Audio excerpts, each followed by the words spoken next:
Welcome everyone again for our last panel session. I would like to introduce you to our moderator. Her name is Isis Lindfeld. She's currently working in her PhD thesis that explores the Swedish healthcare professional, how Swedish healthcare professionals reflect on the antibiotic use. She also has a long career on serving in a trade union for more than 16 years. And she advocates for inclusiveness and equal opportunities for all in Swedish workplaces. So please, Isis, if you can just join us.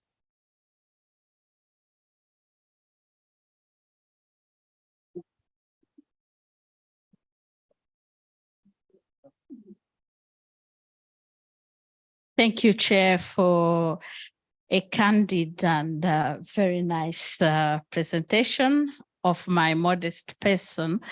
I'm delighted and glad to be able to facilitate the discussion during this panel. And I would like to mention two things. The goal of the panel is that we want to highlight at the end of the discussion, we must have highlighted the sustainable academic psychosocial work environment for doctoral students, but also for early career researchers. But also another goal we want to attend after discussing is that we should be able to describe at the end some adequate best practices regarding on how we can enhance the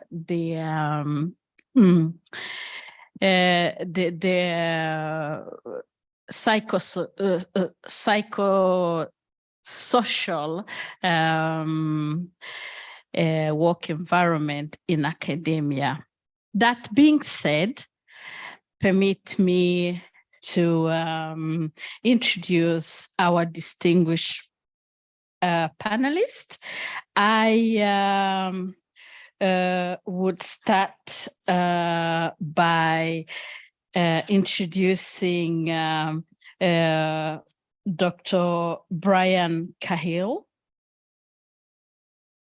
Please correct me if Perfect. I did not pronounce well your name.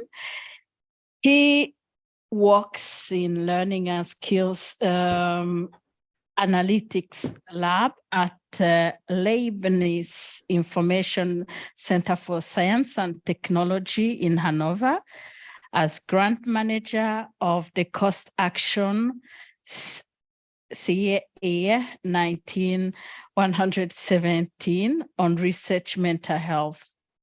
He's a member of the governing board of Euroscience and was chair of the Marie Curie Alumni Association from March 2016 to February 2018. In these roles, he engaged with early career researchers on topics ranging from researcher career development, innovation, research funding, science communication, science policy, research pensions, research integrity, responsible research and innovation, and many more. So without further ado, Dr. Cahill, do you hear us? I can hear you, but I don't have clearance to share my screen yet. But I can talk. If you can hear me, I can. Yeah. You can try now, please. I will try now and see. It's working.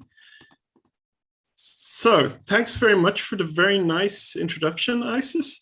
I'm working as the grant manager of the REMO cost action. That's the Researcher Mental Health Cost Action. That the cost action is a big network project.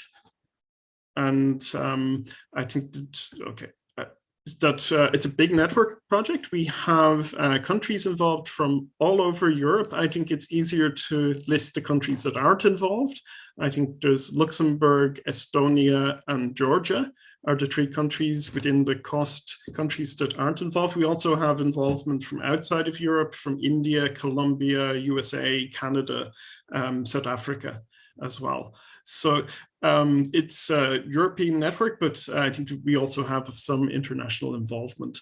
And there is a particular focus on the inclusiveness target countries. Those are the ones shown in green. These are more or less what's called in Horizon Europe, the widening countries. So we have a lot of engagement from many countries throughout Europe, Turkey, the Western Balkans, kind of very, very many countries. And this is very important for this topic because we have a lot of data about mental health in the USA, Australia, the UK, Belgium, Germany to some extent, Norway. But for many of the countries within Europe, there's very, very little work done on this topic. Just something about the history of the project, that this project more or less resulted out of the work of many of the researcher organizations, the Marie Curie alumni, Eurodoc, the Max Planck PhD Net, Vitae, and so on. That could have really saw that this was a problem about 6-7 years ago and started working on it. And then through this work, raising awareness and capacity, that we applied for this project. That Euraccess is also involved, and this is a network that informs, translates EU policy to something that can be used on the ground by institutions throughout Europe. But many of the Euraccess national coordinators are also involved as members of our management committee and so on. Just to see to cover the topic of this talk, that we did a consultative process in 2021, while we still couldn't use budget to travel. We had a lot of online meetings to consult with the people who were involved in our network to see what it is that we should do and what priorities we should set. And this was published in October 2021 as the Researcher Mental Health and Wellbeing Manifesto. And I will just summarize the key findings of this report, that we called to transform the research ecosystem to benefit mental health and well-being. This is mainly a call to transform European research at the policy level. So we kind of aim to be an inclusive platform that fosters ongoing dialogue between stakeholders. We invite many stakeholders to speak in our webinars. And if you follow us on LinkedIn, you will get invitations to attend our webinars.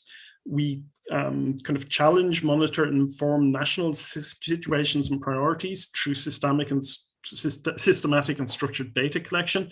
At the moment, we are compiling national policy briefs. And if many people within the Eurodoc kind of network could contribute to this through writing national policy briefs about the situation of early career researchers within their countries. And this is an open process, so please get in touch with us. We maintain an open access evidence hub. This is a Zotero library where we collect academic papers, but also journalistic articles, websites, reports, everything that informs on researcher mental health and researcher careers in the wider sense as well. Academic precarity, bullying, harassment in academia, etc., etc. We call for the academic reward system to be revised, which is happening through COARA, but also to revise how institutions themselves are accredited, so that the institutions get accredited so that they support mental health of researchers. We call for the EU and national funders to develop strategies to kind of spend research funding more sustainably in a way that supports the mental health of researchers. We call for institutional change. that institutions should take ownership of employee well-being, of researcher well-being, so that the well-being of researchers isn't seen as an individual thing, but that it's also kind of a group responsibility for good work practices. That we create and share a battery of evidence-based institutional practices. This is largely through our conference, which is taking place next week. We had a call for papers on evidence-based institutional practices, and kind of this was we had a kind of peer review system to review this, and that kind of these papers will be published openly on Zenodo.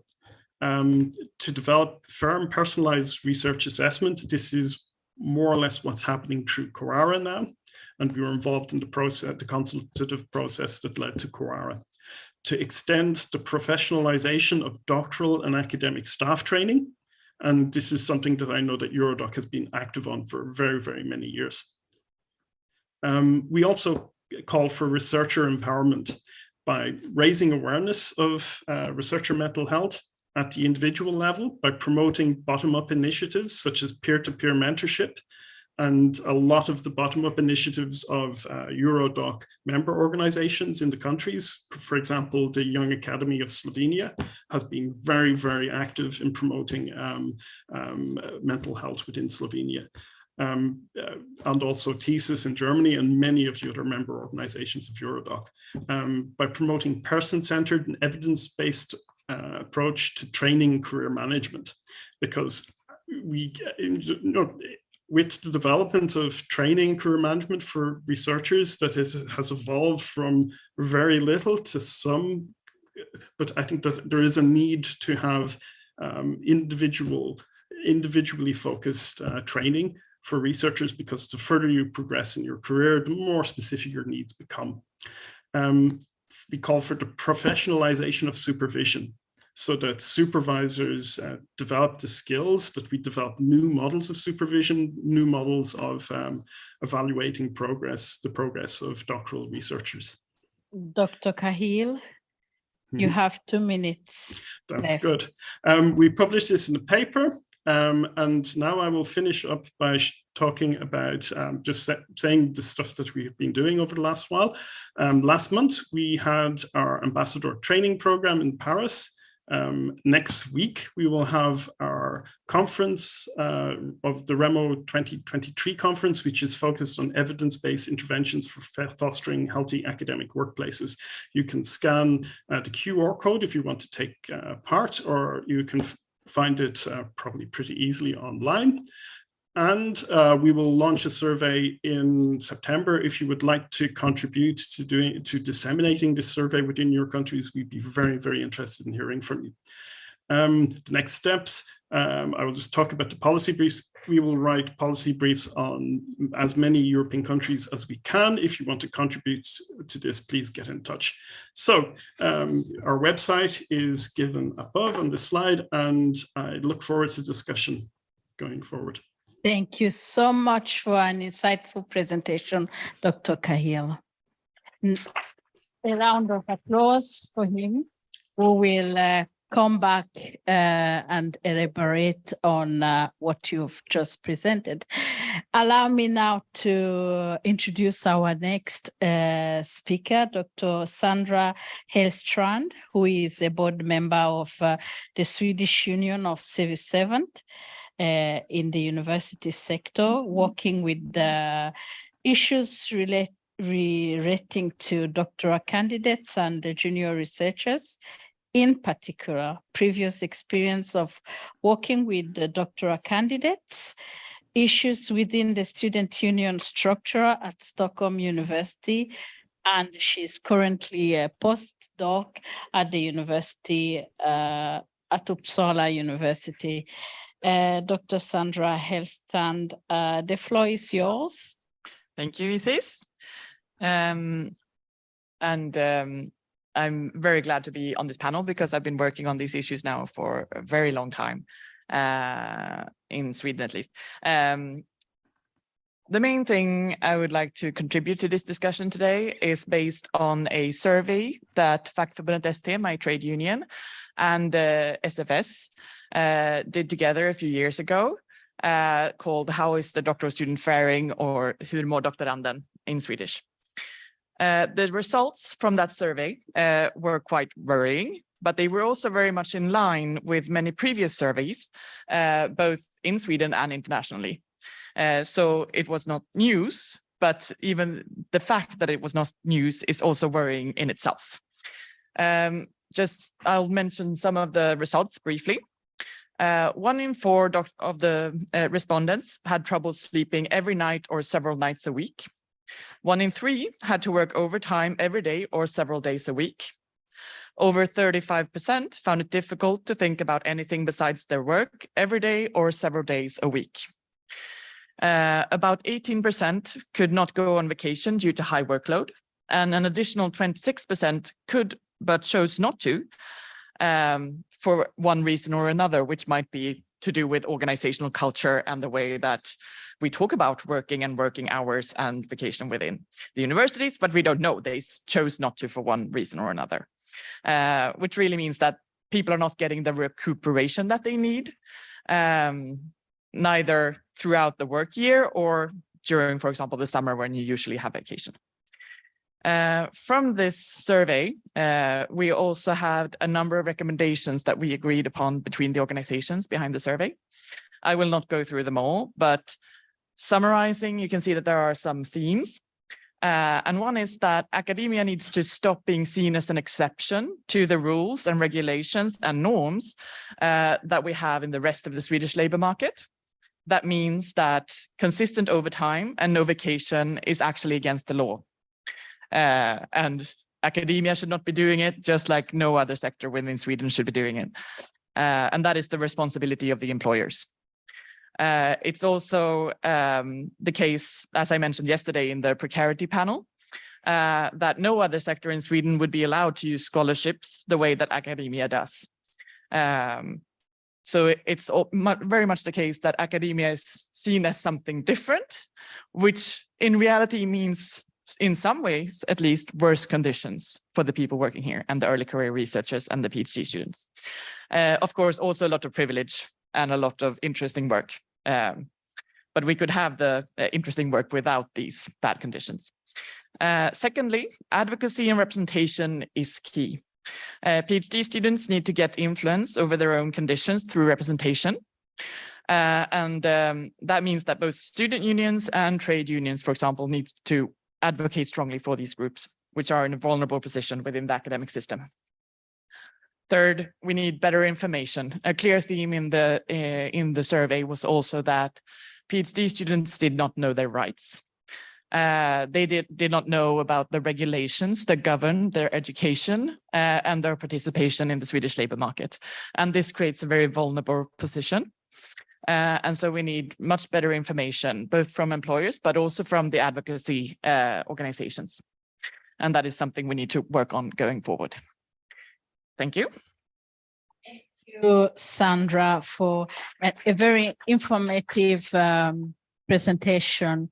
And I know that Sarah will elaborate and expand on this. And Dr. Sarah Wilhammar has a double PhD degree from Lund University in Sweden and KU Leuven. I think it's the Catholic University in Belgium. Am I right, Sarah? Okay, in the field of electrical engineering. And during this time, she was also involved in the Swedish National Association, SFS, the ECO, working, for instance, on the survey Hur mår doktoranden, which is a survey concerning doctoral candidates' psychosocial work environment. And she is currently a postdoc at Lund University and the coordinator of the mental health working group within the Eurodoc. Dr. Wilhammar, the floor is yours. Thank you. So my view on the topic today is as someone who has recently achieved my doctoral degree and this in the beginning of my postdoc position. So in this presentation, I will give my perspective on a sustainable academic psychosocial work environment. Then as someone who's in the transition phase between these two early career stages, and I'll be discussing some similarities and differences between these stages. And then, as you said, related a bit back to the Humo Doctoranden survey that Sandra just presented, which I also was involved in then. So during my time as a doctoral candidate, I've also faced the problems of achieving a healthy work-life balance. And there are many things that one wants to do, one must to do, one should do, or things that maybe you believe that you should achieve during a certain phase. And as a postdoc, my experience is so far similar in one way, although what's experienced as a challenge might be different. So as a postdoc, new challenges could be that you need to establish your own network, you need to publish without a supervisor, maybe you have course responsibility, co-supervision of doctoral candidates, you need to show independence, maybe acquire funding, find your research niche, and in general, take on more responsibility. So the challenges might be new, but there are challenges at every step that one need to, and then one need to be prepared to take on each step, and some resilience is needed to maintain your well-being. And having an unhealthy work-life balance is not encouraging that. So all early career researchers are in some way acting in the same research environment, and culture is the same. And hence I would expect similar results as in Humo Doctoranden, even also for postdocs. It is a highly competitive environment, and there is a lot of pressure that you should get results and you should publish and so on. So then it can be hard to make sure that you take a vacation or do not work overtime, also as a postdoc, and then overall achieving a good work-life balance. So ideally, different types of recovery should be encouraged to have a sustainable environment with researches that can last for a long time and feel well during the whole time. And a sustainable academic work environment should also foster healthy relationships and communication. And as a doctoral candidate, the most relationship is usually with your supervisor, and as a postdoc, I instead have a project or research leader. And supervision was also something highlighted that it is important for the psychosocial work environment. And now you're not dependent on a certain person to pursue a research education or achieve a degree, but your future research career could still be dependent on good leadership, and it will likely reduce stress if there's a good leadership, and it will also give you the possibility to focus on your research and give you good conditions to develop yourself during this time as well. And communication is a key in this. So not only supervisor training might be important, but also some leadership training. And as a postdoc, you're taking on the next step, and you're supposed to establish yourself as an independent researcher. And as said, you don't have a supervisor in the same sense anymore, but there are things that are new, and where support such as mentoring and training opportunities could still ease the process and make the transition phase as good as possible. And in the same way, as a postdoc, maybe you could mentor doctoral candidates since you have that experience already. And again, communication and talking to each other contributes to a more sustainable work environment, I would believe, and it would hopefully create a feeling that we're doing this together and a sense of belonging. And academia is usually a system with time-bounded positions following each other. And a sustainable work environment, then of course, it's also about what happens in the next step after this position. And unfortunately, it's also full of unsure career paths and funding difficulties, which are common. And included in this is both to figure out what you want, as well as the formal requirements needed to achieve that, and then to create a strategy to get there within time. And hopefully it would be mostly about figuring out what you want and be working on your strategy rather than finding information. So also in this step, as well as Sandra mentioned, for Humo Doctoranden, information is key. But what should the next step and strategy be? There might be many options, or there might be hard to find an option. In either way, support structures such as career development training and coaching could maybe make the process easier and reduce stress and anxiety related to the future. So to conclude my presentation, I want to say that based on my experience so far, I believe that many aspects of the work environment are similar, since we're in the same research environment and culture, and also other early career researchers. And therefore, I believe that many of the causing stressors could be similar in nature, but maybe with some variations and maybe for different reasons, because we have faced different challenges. And hence, I believe that many of the solutions and recommendations for improving the work environment for doctoral candidates could potentially, with some modifications or the same ones, be extended to the postdoc level, and maybe also other earlier career research. Thank you. Thank you so much. Thank you so much, Dr. Wilhammar, for a very enlightening presentation. We are going to develop on that soon. So allow me to introduce the next speaker, Matthias Schrein. Schrein, yeah. Thank you.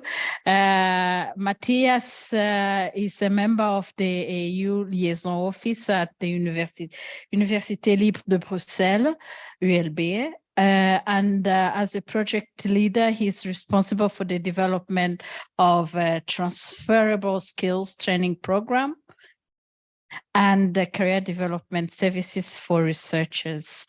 Matthias has a research background in health psychology, focusing on respiratory psychophysiology, and in a parallel focus on PhD community building at the local level.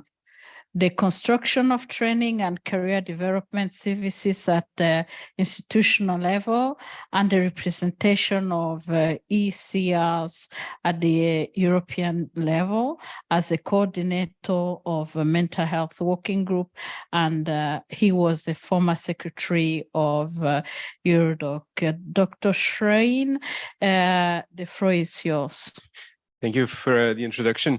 And I think today I'll be mainly wearing the two of the hats that you mentioned. The first one is the one of a co-coordinator of the working group on mental health, which I have been doing with Sarah. It's a great pleasure. And the second one is indeed, as you mentioned, the one of a person in an institution who is responsible for training and career development of academics. And today, because I think today I hope to focus really on the discussion and the interaction with you. So what I had in mind was to give you 3 key ingredients on which we can discuss later. The first one is a statement we wrote within the context of Eurodoc with 10 basic principles for which we fight. To produce this statement, we started with the definition of the WHO. I will not read the definition out loud, but there were 3 main components that are important. If we talk about healthy workplaces, we need to have an agreed vision. The second thing is we need to have organizational conditions that protect and promote health and safety. And thirdly, we need to have services, actions in place that enable managers and workers to take ownership, to have a feeling of control about their health environment. Starting from this definition, we came up with 10 basic principles. I will not read all 10, but first of all, we talked about a cultural shift, a shift towards a focus on mental health, work-life balance. Secondly, a cultural shift in the direction of collaboration instead of competition. Then we talked about framework conditions, employment, of course. Early career researchers should be informed about their rights, their obligations. Their mental health should receive attention, should be monitored. It should definitely not be stigmatized. It should be recognized. And institutions have the responsibility also to provide supportive systems. Think about occupational healthcare, for instance. There were a few practical actions that we would advocate for. That is indeed training for supervisors, having career development training and support in place for researchers themselves, providing them career perspectives in general. Also including a focus during their training on what they can do to help each other and themselves with regard to their mental health, and as an institutional responsibility, it's making sure that all of these parties involved are well informed about the offer that is in place. So these were our 10 main recommendations, the 10 main principles. The second thing I would like to give you is a theoretical framework. If we talk about researchers, we talk about people who are intrinsically motivated to answer complex questions, to perform research. When they start, that's the motivation that drives them. And that's a motivation we need to keep alive. And there is a simple theory, a self-determination theory, which says that every single one of us has the drive intrinsically to move on, to develop ourselves, but there are 3 needs that need to be met. There's a need for competency. We need to have training in place. We need to be able to train ourselves. We need to feel competent. The second thing is we need to feel as autonomous actors in the projects. We need to have space to move around, to make the projects our own. And that links to a third one, and that's relatedness. Feeling that we belong to a project, to an institution, to a research group. If these 3 needs are not met, you will meet or you will see a drop in motivation, a drop in persistence. And this is one of the explanations that also informs us why we have high dropout rates. So we need to keep in mind how we can create conditions that meet these 3 needs. And the third ingredient I would like to give is just an example of something that we could provide to early career researchers. Here, I think about one of the projects, I think Brian was also involved in it, the OEDiverse and Erasmus Plus project that finished recently. And this is just a week-long program in which we do a journey with early career researchers, moving from dystopic conditions to utopia, to their ideal working environments and conditions. And we have 3 main pillars to do that. We discuss open science, we discuss mental health, we discuss communication. And then at the end of the week, they basically take action and they advise us on how we can create the ideal working conditions. And through this program, they become ambassadors for mental health and to take actions both locally and higher up in the policy making levels. This was just one of the examples, one of the actions we can take, and I look forward to discuss this further. Thank you so much, Dr. Schrein, for refreshing our minds and sharing your wisdom. I think we are going to dive into it just shortly. Thank you so much. A round of applause to Dr. Schrein.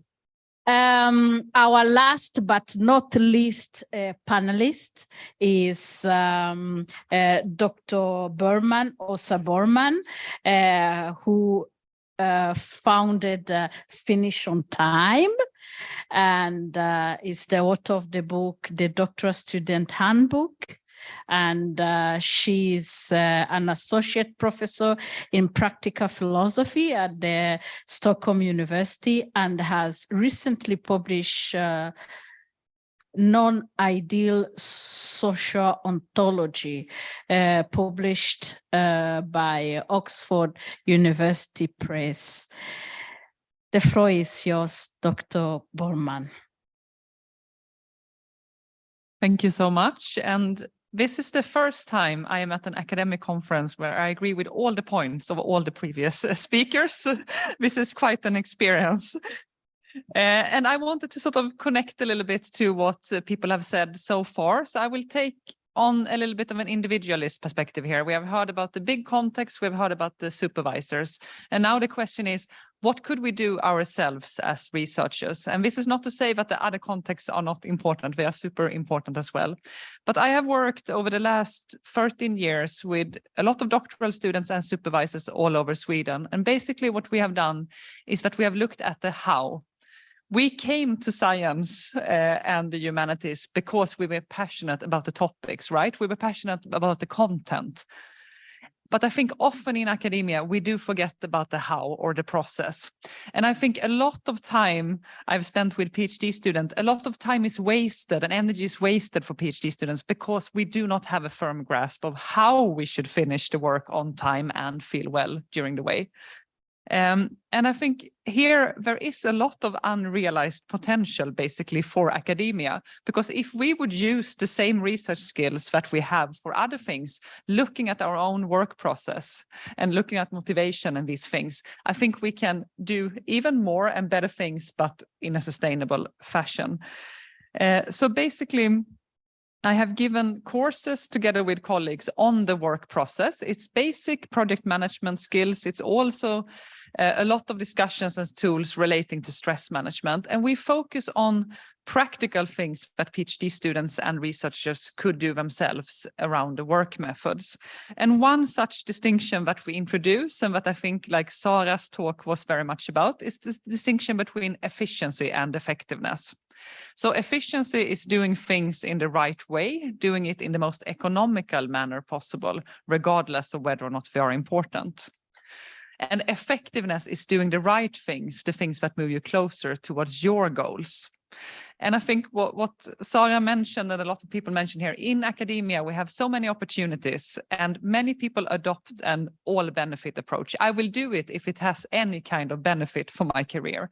But I think instead we should use like a highly selective approach, being very clear on our goals and values, understanding that there is one top priority we can have, and then try to act according to that and say no actually to quite a lot of things. So I think like thinking in terms of efficiency and effectiveness is quite helpful. And especially when we get stressed, we mix these two dimensions up and we can get a sense of completion from doing things that sort of empty in the inbox and things like that, but that might not move us towards our long-term goals. And in this course, basically, we work together with PhD students and advisors separately to provide a safe and open space for each group to discuss concerns they might have.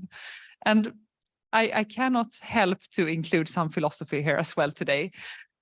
So I have thought a lot about the theoretical framework. If we try to explain what are the causes of stress in academia from the perspective of the PhD students, I think the existentialist framework from philosophy is quite helpful, actually.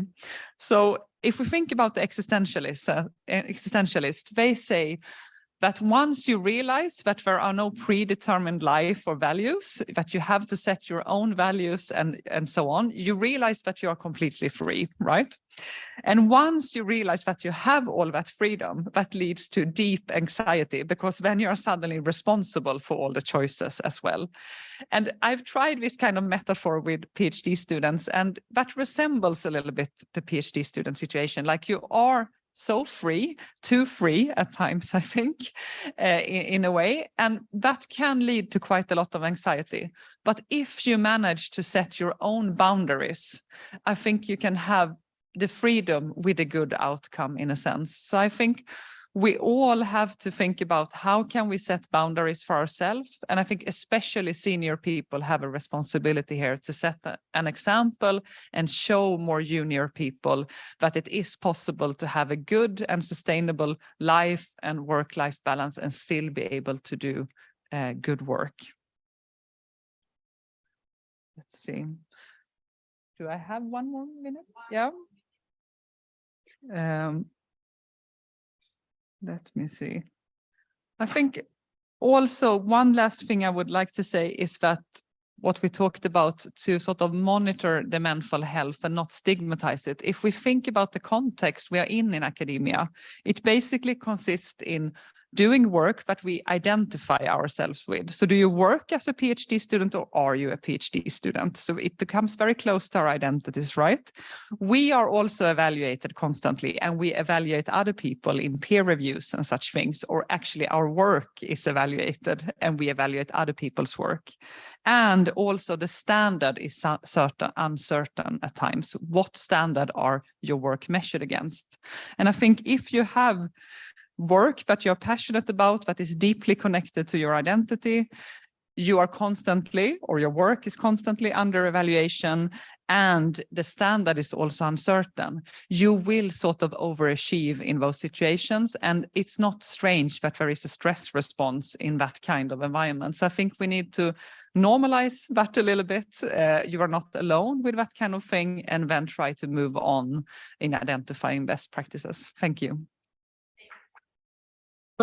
Thank you so much for giving us a solid ground to begin our discussion. Thank you so much for that.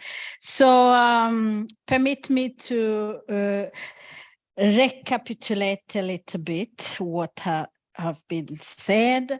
We have to take into consideration so many aspects if we want to enhance sustainable academic, psychosocial work environment for doctoral students, as well as for early career researchers.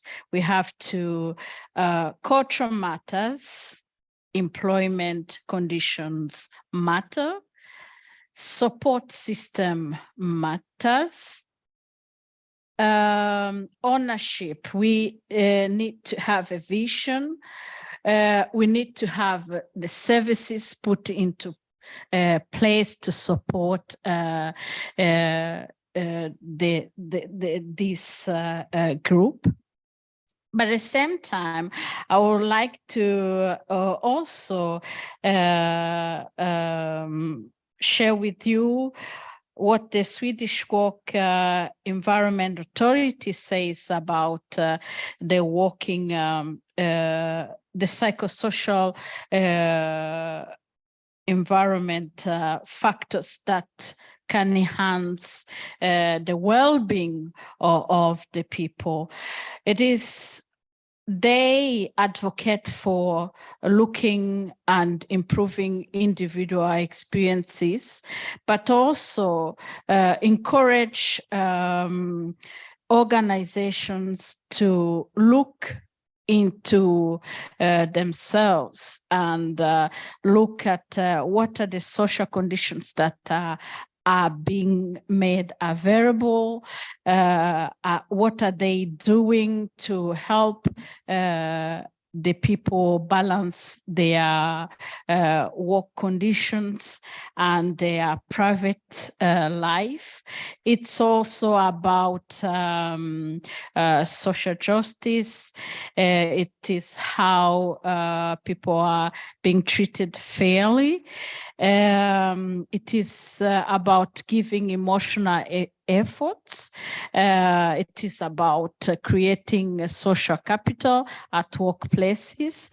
But it is also encouraging and improving relationships and the mental, the emotional, the social, and the spiritual aspects of any worker. I would like to ask our panelists now. So much good things have been said. We know that there are so many things that are being done within the European Union. But would you say that we have the adequate tools to monitor the psychosocial work environment for PhD candidates and early career researchers? What do you think? I will start by you, Jérôme. Matthias. Okay, well, I think it's difficult to have a one-size-fits-all solution. Even at the institutional level, the local culture plays an important role. But I think, and Brian will pick up on that for sure, with, for instance, a survey that will be launched in Remo, hopefully we will have at the European level a tool that allows then a long-term monitoring at several levels. What I personally like to establish at the level of an institute is to really have a direct contact with our researchers. I want to know what the needs are, and I want to co-create solutions with them that work locally. And those that work well, they can then be translated perhaps into best practices that can be then adapted to other contexts and other cultural contexts on the national level or on the institutional levels. So I think there's really a collaborative effort needed here at multiple levels. But for me, to answer your question, I think the most important tools are the ones that indeed are co-created together with the researchers in their daily reality. So that's definitely something we cannot miss out on. And that's definitely something that we should also try to feed into the policy-making suggestions that we make.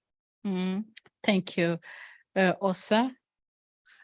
Yes, I thought a lot about what Sandra said about academia not being an exception. Now I'm thinking about the Swedish context here. We actually do have the policies in place, I think, to monitor this. If we think about the utvecklingssamtal, the developmental talks, they are required by the employer, and oftentimes it works quite well, and that's a good opportunity to do these things. But at times, people in academia think that it doesn't apply to them. So I think formally we have the tools, they are not always followed informally. And then I think also the union like ST together with the universities in Sweden are really monitoring the PhD students separately now in surveys that are done. So when I started working with this, not too much about PhD students, and now I think it's really on people's agenda. So I'm quite hopeful. But what is, just to follow up on what you said, which is correct, but what is alarming is that if you compare the survey that was done, if I'm not mistaken, 2012, and then followed up 10 years after, the results are almost similar. And then the question is, what is not being followed up? What has gone wrong? Sandra, you raise your hand, please. The floor is yours. Yes, thank you. I think that, just as you say, we don't see enough progress. Both in the surveys in Sweden, in the surveys internationally, we see the same situation for the most part, maybe small shifts. So I think that we definitely have the tools already for monitoring. They can be improved, of course. I'm not saying that we're at the end of the line and we don't need to work on this. Of course we do. And having a more long-term, also European survey framework would be great. But I think when we're talking about actual progress, it's something else that is lacking. And I think a lot of it has to do with these things being quite hard to change because of the organizational culture within academia. There is a lot of resistance to actually changing the way that things work. There is sometimes an attitude from more senior people that, at least in Sweden, that PhD students today have such a privileged situation compared to what I went through when I was a PhD student. And this is not helpful. So I think that in some ways there is not enough. I mean, we have the monitoring, but we don't have the recognition of the problems and the resources being put into solving these problems. And I think that employers need to take a greater responsibility for this. And I think for some groups, for example, for postdocs, we also need much better representation than we have today. PhD students in Sweden have good representation, but postdocs do not. And we are not invited in the same way to the conversation about our own terms and conditions when we're doing research.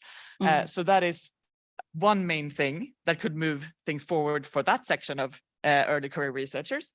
But otherwise, I think it's not monitoring measures that are missing, but best practices and a collective understanding within academia that this is not acceptable. I mean, that we really need to fix this. We are breaking people who are doing this fantastic work that we really need in society. So I think it's more that part of the problem that we need to work on now. and of course, continuing with monitoring efforts. Thank you for very good, insightful comments. Over to Sarah and Brian. Yeah, I can only agree with the previous speakers. I also believe that monitoring isn't the biggest issue, but it's rather the implementation and the follow-up of implementation. Like in many cases, I have a feeling that there are policies and laws there, but they are not necessarily followed up upon. And in general, in academia, my feeling is that people are commonly overwhelmed by the number of tasks and the time the tasks take. So I think that researchers in general can be better at what also talked about, that having top priorities and prioritizing work, because these issues need to be high on the agenda and people need to be aware of them, because changing a culture is about the people in the culture. So we all need to be in this together. Yeah, thank you. Dr. Carrier? Yeah, I think I also agree with many of the things that have been said. I think that on the ground, there needs to be a lot more support for career advisors, for international offices, for gender equality officers, research integrity officers, people who have one-to-one contact with researchers who often have problems. And I think this is, if you kind of engage with these people throughout Europe, I think that we see that they see kind of many of these problems, and kind of one of the solutions or best practices that we've seen is to implement mental health first aid training for a lot of the people who have contact with researchers, because this creates a mental health awareness network within an institution, so that these people know that they're not, if they kind of try to engage with a researcher who has a problem, they know that they're not alone, that they have a network within the university and within the institution that supports good practices. And I think this is very, very important. I think one of the things that Sarah was talking about was the unrealistic expectations within research. I think what we see quite a lot is that if PhD funding is 3 years, and kind of funding for that normally it takes 4.5 years to complete your PhD. This is a lot of pressure on a PhD candidate coming up to the time that their PhD funding is running out. I think what I see very often is that if in Germany 3 months before your contract runs out, you go to the job center, and the job center will find you a job. And so if you have an academic job that doesn't support you, and suddenly you find a better paying industry job, people are gone. So I think this is something for the attractiveness of research careers that, and for completion of PhD programs, I think is very important, because persisting in a kind of a PhD program that doesn't support you against taking a job somewhere, a career on another track, this is something that academia definitely needs to look at, and research funders. Very much for that. And now we are opening the floor to the public, the general public, the audience. Yes, please. Any thoughts, reflections? I will just hand it over. Thank you so much. My name is Alexandra Lewandowska. I'm a representative of Polish Association of Doctoral. Would you mind to have it near you? Thank you. Better? Yeah, like I this? think. Yes, and one of my background is also neuropsychology. Thank you, all of you, for very essential thoughts. And it seems to me that the major problem of mental health of young scientists are things like the system, like the research conditions, employment conditions. So it seems to me when we fix this, we fix the mental health problems, right? But we discuss those things on the other groups, on the other, fields. And the question is about what Matthias and Ashra, is it a good pronunciation? What you mentioned about concrete actions. My question is, do you have a knowledge from your countries, what actions are taken by young researchers, young scientists, or doctoral candidates while struggling with mental health problems connected with academia? I mean, is the most common going to the therapy, using a psychological support, using mindfulness, biofeedback, VR trainings, or maybe just simply vacations. But however, when Sarah said that it's not very common, and maybe you have a knowledge which of these actions are the most effective or efficient. Yeah, please, Åsa. Thank you for your question. So we have worked quite with concrete efforts. So I have worked together with a psychologist, a licensed psychologist who knew a lot about the PhD students. And we formed a course together. So basically it was very psychological in nature, 8 PhD students together. They met over 1 semester, and we had 6 different workshops, 3 on academic productivity and 3 on psychology or sustainable work methods. And then they had take-home assignments in between the sessions. We did 1 interview or 1 talk with each PhD student in the beginning of the program, and then 1 in the end. And then we did this perceived stress scale as well to see if we noticed any differences. And I think that the main benefits of this approach, and we actually saw higher completion rates. So we did 8 groups in Lund, 64 PhD students. So they had higher completion rates than the national average. And we also saw that the stress level did decrease. They were still higher than the national population in Sweden, but they did decrease over the course of the program. And one really important thing was that the PhD students said, I feel now that I'm not alone. They were not used to talking about struggling, so they thought they were only themselves that missed certain information or didn't know. And then they realized that also maybe the professor's daughter or son had the same issues. So I think there was a class aspect to this as well. If people that did not have parents with a PhD or had gone to university thought that it was on them, that they missed this kind of knowledge. So that was really important, I think, to make the knowledge you need to succeed in academia, to make it explicit for everyone.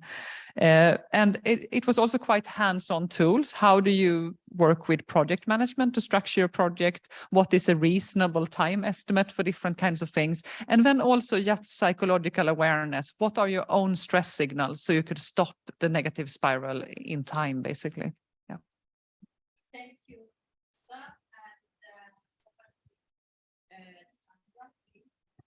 Yes, I would like to piggyback onto what you were saying about talking with other PhD students and kind of creating like these forums, whether it's in this type of course or it's some other solution, where you talk with your fellow PhD students or your fellow postdocs. Because one of the experiences I've had during my very long PhD that I did was that about halfway through, all the PhD students started talking about how they were so very slow. You know, I'm so much slower than everybody else, so I need to work a bit more. I need to stay a bit longer in the evenings. I need to work through my vacation. I'm not progressing in the way that I should be, and it's because I'm slow. And then when I'd been there for a few years already, I started seeing this pattern, and I realized and I had myself felt that, and I realized none of us are slow. That is not the situation. This is a completely incorrect understanding that we're having of the situation, and it's because we are not talking enough about our collective experience of going through the PhD program. So that is certainly one thing, and I think that's also a responsibility of employers and maybe supervisors or program administrators of creating these forums. So it's not just an individual thing. And I think it's the same also when it comes to what Åsa is describing with this project management, stress management, that is also collective responsibility. It's not that the individual should be able to find all of these resources and learn everything about stress management and project management on top of everything else they're learning on their own. No, we need to make sure that this is a sector responsibility. It's the responsibility of all of academia to incorporate this into what it is to go through a PhD program, for example. Yeah. I also want to just say that I think a key concept that we need to think about, which is in connection to what Sara said also about being overwhelmed with all of these tasks. It's not just work-life balance, it's work-work balance. It's if you have like 5% you're doing one project and 10% you're doing a different project, and then you're doing 7% teaching, and then you need to do a conference organization, and then it's this when you add all of the different accumulated tasks on top of each other, and it's not that, and it's impossible to do within the working hours because switching is costly. And so we definitely need better work-life balance with like having a private life, having a family, all of that. But we also need better management of work-work balance.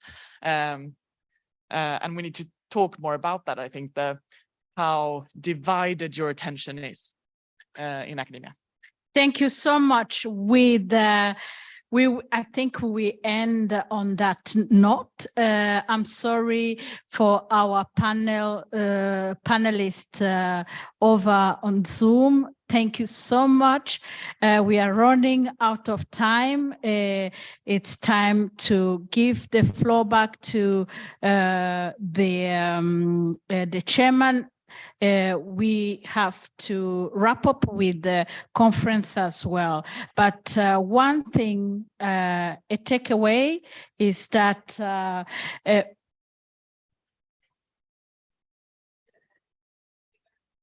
okay. Okay. So any questions from? Yes, please. Thank you. Yeah. Which one is? We're doing this first. Yeah. Hello. Yep. Brian, don't leave. Sarah, don't leave, please. Yes. No. Thank you so much Please. for the nice discussion and very valuable input. I'm from KTH, from the PhD student chapter from KTH. Speaking of student representation that maybe Alexandra touched upon. Would you mind to put it? Okay. Yeah, This is good? Yes, now Yes. it's better. So we talked about, we touched upon well-being and stress and unhealthy occupational stress. And it's kind of common in our environment. One of the panelists touched upon evidence-based intervention. I believe it's Brian in the very beginning.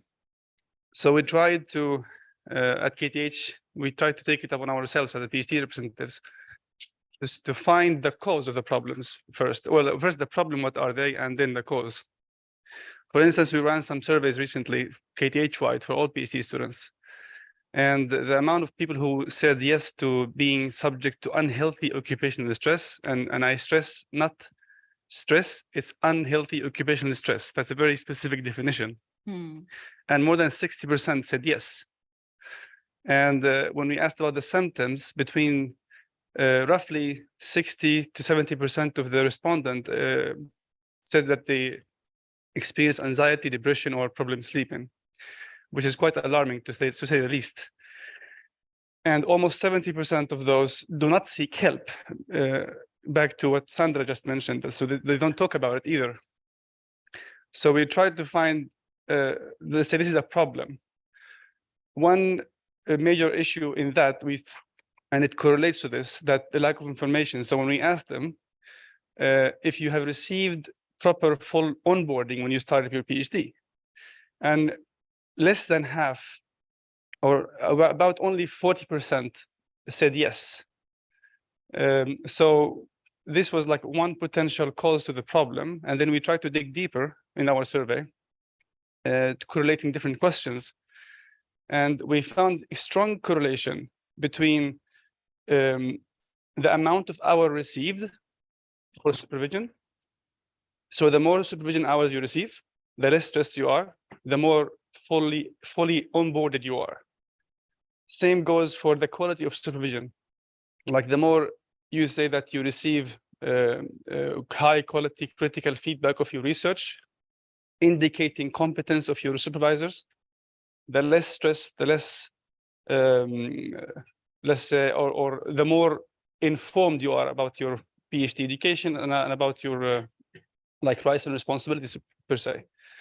So I'm just curious to say, well, at least we tried to use this kind of an approach to communicate to KTH decision-making committees, let's say, to how to tackle these, or like to find potential causes, because I think we all agree about the problems and how serious they are.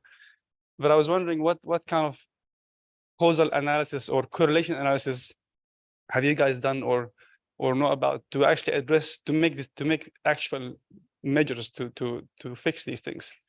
We tried to do this approach at KTH level, and I think so far I believe it's becoming more and more effective. So I'm thinking to reflect upon your experience in that kind of situation. Thank you.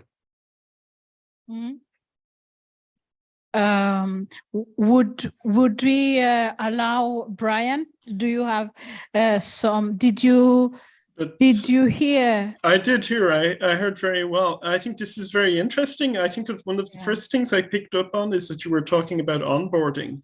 And this is something that generally is left to the research group rather than the institution for doctoral students. And I think that leads to, I think this means that this becomes the property of the research group, and particularly the supervisor, to onboard PhD candidates within the university or within the research group.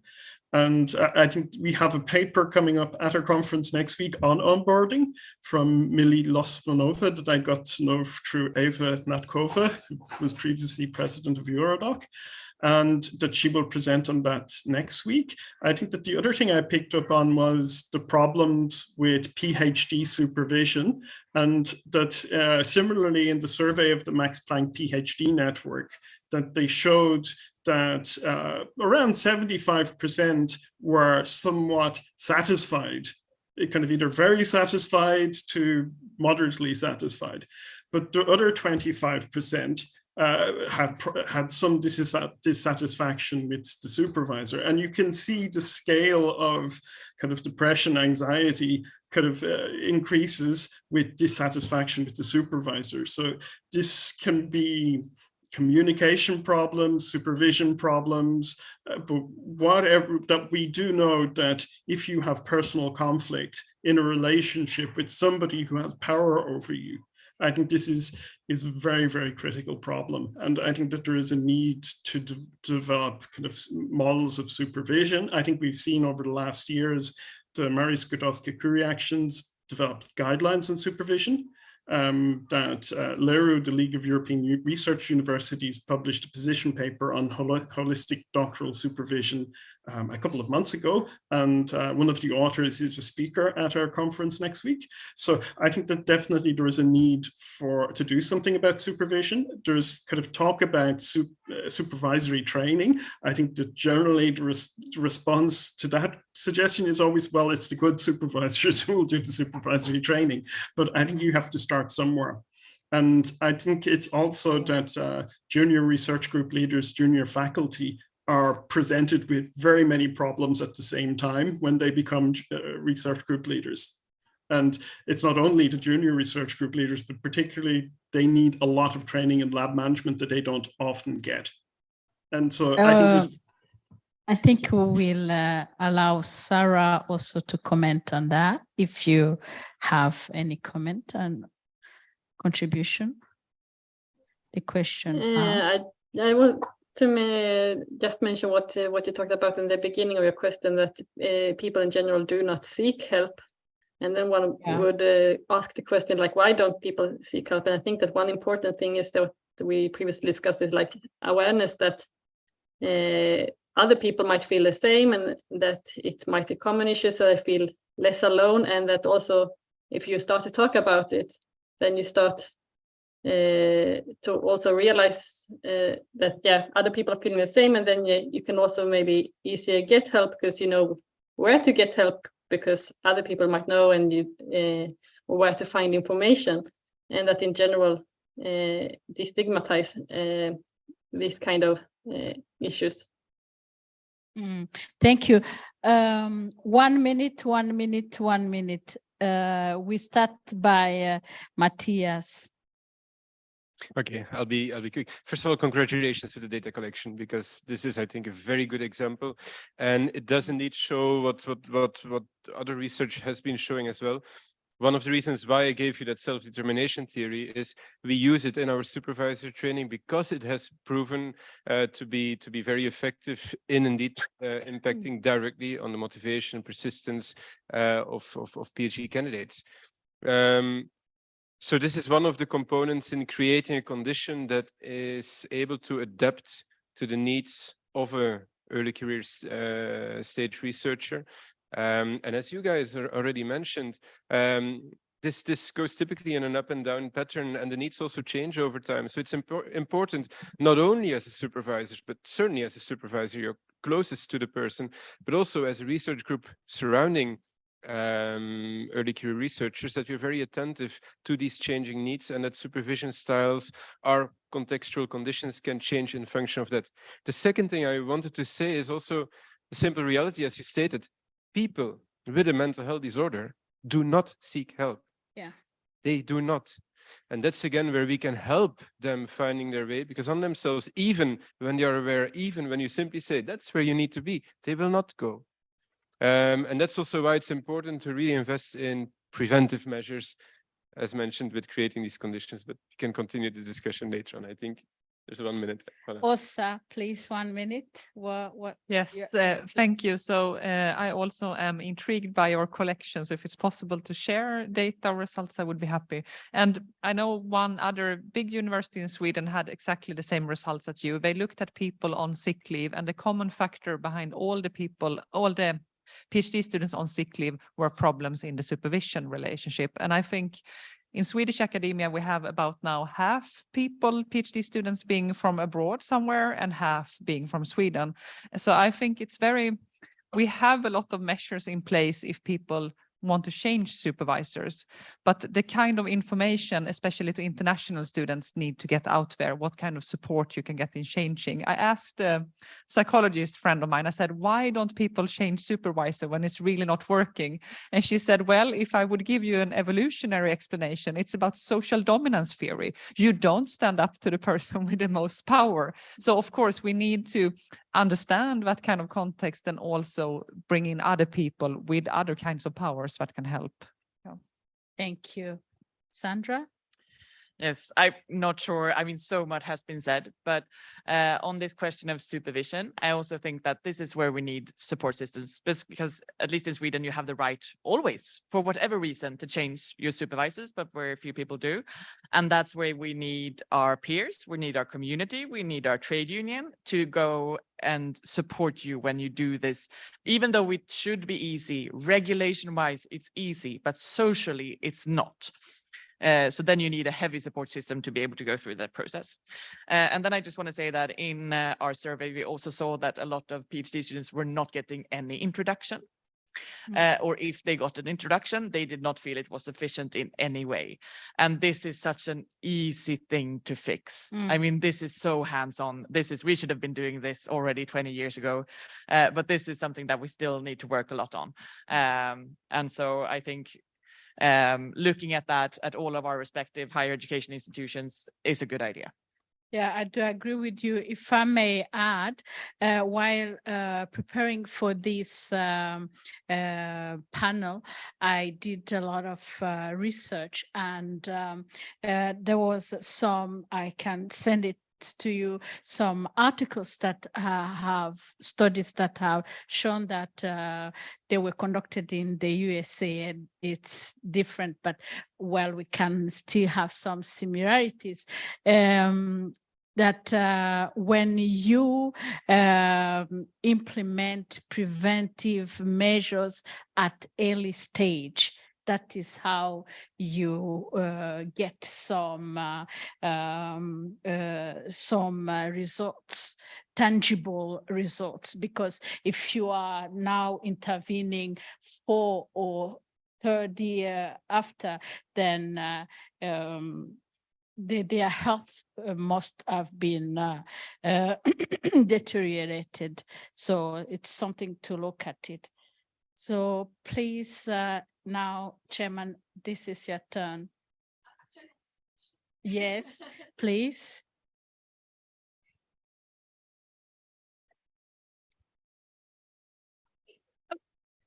Thanks so much for all your input so far. It has been super interesting. I'm the chair of the Dutch PhD network, and we've done a survey a couple of years ago, also asking about mental health with PhDs, and we see that particularly international PhD candidates are a vulnerable group.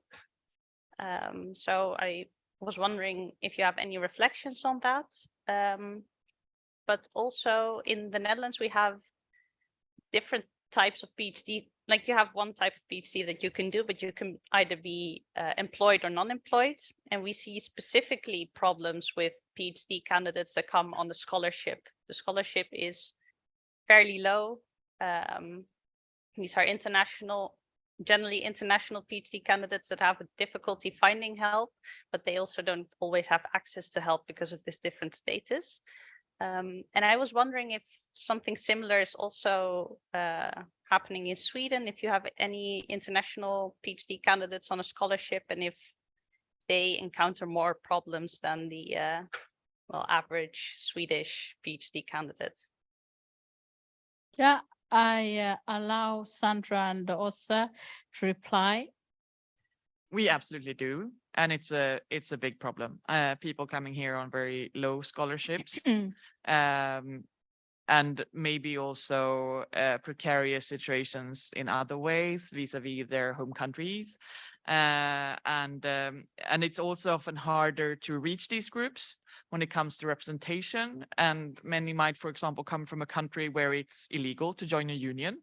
And so the way that the support system is set up in Sweden might not match at all the cultural context where they are coming from. And so it's harder for them to access the different ways of getting support and help here. So we definitely also have this problem.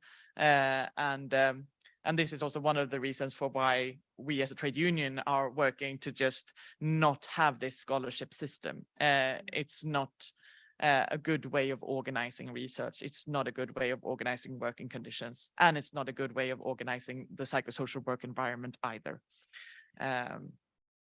But maybe it's also important to mention that the number is not that many. The number is not that high, Yeah. but for these international scholarships, the situation is very much worse than for the Swedish scholarships. I agree. So it's very serious, even though the number is not high. And then the Swedish scholarship is also not a good idea, but it's maybe slightly better terms at least. That's true. Åsa, do you have any comments? I agree from my experience also about the international students, that it's particularly important to reach them. And I think there is one good tool we have in Swedish academia, because most of the time you are actually employed, and even if you're on a scholarship, you will fall under this benefit, that you have the right to go to the service, what's called, not mental health service, occupational health service at the Swedish universities 3 times without your head of department knowing, without anyone knowing. And I think this is information I try to often push with international students and actually give them the phone number, because it's an important benefit, but it's not always people aware. And then I think also with international students, sometimes it is because when you come new to a country, you will meet a lot of people, of course, within academia. They will become your friends. And I think in academia, we can get so wrapped up in this academic world. And I think Swedish people have a network of people working also outside of academia among your friends, and that gives you perspective. So I think it's a little bit tricky as well for international people. You get too wrapped up in academia at times. Thank you.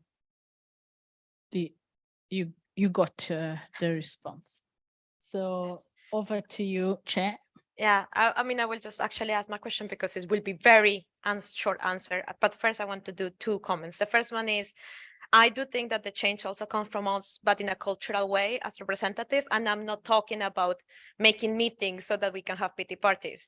I'm just asking of like changing culture and not praising that people overwork, because that's very common. You know, like you go on the weekends and like, oh, I'm also coming so good. Like, I mean, you just praise on others overworking, and we can also change that as representatives, sharing like, hey, I have you taken care of that. Why don't we instead do this? Or like, it's okay to take time off. And one recommendation that I always give to everyone I know is like track your hours and respect your hours, because that's done in every like company. You work 40 hours, you work 40 hours. It cannot be done, it's okay. It will be done on Monday, it's fine. The second one, when it comes to like supervisors, and then I'm also talking personally, because now that I start supervising people, I also think that it's not only about giving right support scientifically, but it's also hearing them and help them structure their time and telling them, when do you think this can be done? And then when they reply to you tomorrow, it's like, let's be realistic. You can do it next week. It's okay. You know, and just give them the space for them to also take longer time or think like take it slow. They don't need to push too much. And I do think that also supervisors need to be educated on that. It's not only about giving them scientific input, but also care about the person. Because again, in industry, that's also the responsibility of the manager, structuring the work of your coworkers. It's not only the PhD, because that's part of the training. But my very important question. Thank you for your comments. Yeah, one very short answer, one word. We said, okay, we need training, we need to change the structure, we need to do, okay, who has to do it? Who do we call to do this? Because we talk very abstract on like academia has to change or the institution is to change, but that's not a person or an office. Like, who do I call if I actually want this being changed? Who is responsible? We try with you, Matthias. Who shall we hold responsible? No, again, there's no one single person, one single entity responsible. A cultural change demands indeed all of our efforts. And that's why I stressed already in the beginning, what I try to do locally is really to co-create solutions that are directly supported by researchers themselves. We really do this collaboratively and together. And then, of course, it's my job, for instance, at the central administration to try to find ways to stabilize best practices. But the initial co-creation is indeed together with researchers. And that allows us indeed to identify the right ingredients, to also then move up to all the different levels, and to also engage in the discussion with, for instance, supervisors that are sometimes opposed, to say, hey, there is a clear need, there is even a solution formulated, there is now a request to support this, and then you can present them the outcomes of implementing these actions, and then you can show them the win-win situation, and that's how you can slowly but surely change things in a bottom-up approach. Thank you. What do you think, Elsa? Who shall be responsible for the change within academia? I agree with Matthias here. I think it's about collective responsibility, and I think it's a great question. And the thing that came to my mind was the Spider-Man rule. The more power, the more responsibility. And I think that really applies here. Yeah. Thank you. Since I am actually from a trade union, I'm going to give the answer, the employer. And in Sweden, we also have very strong regulations saying the responsible is the employer. And of course, all of the rest of us, we need to push because the employers are not taking the responsibility. But that's why we organize. That's why we have the trade unions, the student unions, we have the PhD councils, we have whatever different structures we have, and we push for the employers actually taking this responsibility. Thank you. There was, sorry, thank you. Brian, you wanted to say something, please. The floor is yours. I think I just wanted to say something which was very close to what Matthias has already said, that there is a shared responsibility. But that's, I mean, it doesn't even kind of end with the employers. It kind of goes above that to research funders and to the government level as well. Because I think that particularly, say, in Germany, that the conditions for employing researchers are completely different than employing anybody else in the rest of the economy. So I think this is, is kind of something that has been created through many years. And kind of, I think this is in some ways that research is a job like any other at another level. So I think I would agree that kind of the higher you get in the chain, that the more responsibility. But I think it's also, as researchers, we also have a responsibility to I think that by overworking, you are basically trying to get an advantage over your colleagues through producing more papers, and so that I think that we also have a responsibility ourselves. I think we can't absolve ourselves from responsibility for supporting others and for creating our own research culture. But I think that we're not the only ones in the boat. Thank you. There was someone. Yes, please. Yeah, I just want to say we have maybe 1-2 minutes. So short question, very short answer, please. It's about this subject, and I just want to take the opportunity to share good practice. And it's about what? About changing supervisors, or about back to the size of the department. We need bigger departments where we have not 1 or 2 professors, where we have a group. 10 years ago at my department, the leadership, or the leading the department, and the director of studies for PhD studies decided to organize how we the PhD students. They made a group of 3 supervisors with 1 main supervisor, and they are responsible for the project. The boss, or the one that the PhD student talked to, is not the supervisors. It's the director of studies. The one that had the director of studies as main supervisor talked to another one. You saw that. Since the department was getting larger and larger, we have a group of 25 to 30 professors and associate professors being able to be responsible, being supervisors. There were many different things happening, but the result of this is that changing supervisors has gone from not being a stigma or something that the supervisor will think is very bad for me, to something that is more, is something that happens. And we stress, when new doctoral students come in our introduction, we stress that you can change supervisors according to the law, and you don't have to say why. And the changing of supervisor will then, someone at the department, the director of studies, will take care of that. I just say that over these years, we have seen so many, those who have also been having these studies never being ready, never finished, have been doing this for 10, 15, 20 years. They had a new supervisor and they finished. And today, we don't have doctoral students that have been that are never finished. We only have students that are in normal. Well, now I talk a lot about this, but the main thing is that you have to build it, organize it, build it into the system. It is not something that should depend on individual PhD students and individual supervisors.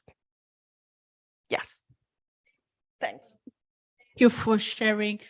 The last one, and then we close, if we may.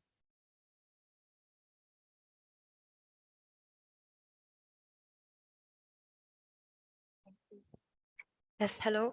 Thank you for this fruitful discussion. I would like just to highlight a few points about mental health. The main problematic is that mental illness symptoms are not as clear as like the physical illness. So I think raising the awareness about mental health, that these symptoms means that it's time for you to seek help, will help PhD students actually to reach the help that the institute is usually offering.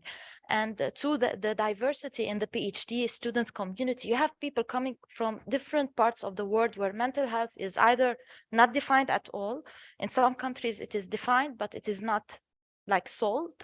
And Scandinavian countries where it is a big discussion, and even compared to other European countries, it is, there is a big difference in the way the system try to solve it or help the student who suffer from it. And I think also they're like, who stands responsible for your question, Laura?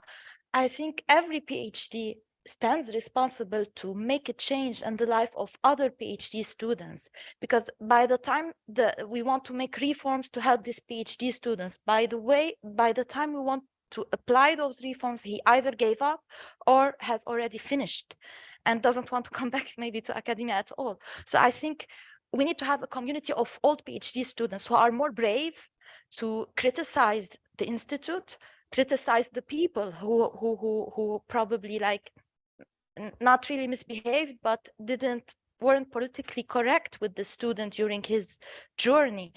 If we can have such community, so like current PhD students listen to the experience of others and learn from it, this is, I think, practically will be very efficient in making the change that this conference was actually organized to reach in the future.